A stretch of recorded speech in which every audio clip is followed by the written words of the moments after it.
नमस्कार.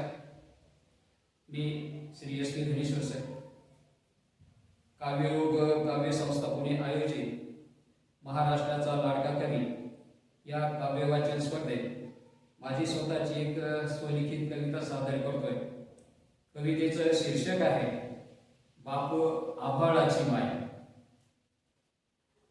मिठी मारून बापाला बघ एकदा तरी, मिठी मारून बापाला बघ एकदा तरी, त्याच्या घामेजल्या देहाला येतो सुगंध चंदनापरी, त्याच्या घामेजल्या देहाला येतो सुगंध चंदनापरी.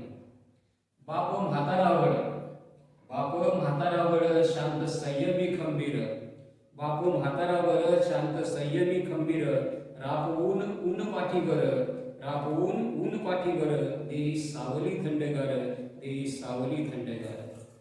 बाप चैतन्याची पहाट, बाप चैतन्याची पहाट, बाप धुक्याची चादर, बाप चैतन्याची पहाट, बाप धुक्याची चादर, घे लपेटून अंगावर, होईल जगणं उबदार, होईल जगणं उबदार. बाप आभाळाची माया, बाप आभाळाची माया, बाप सूर्याची सावली, बाप आभाळाची माया, बाप सूर्याची सावली, मोजताना आली कधी बाप सागराची खोली, मोजताना आली कधी बाप सागराची खोली.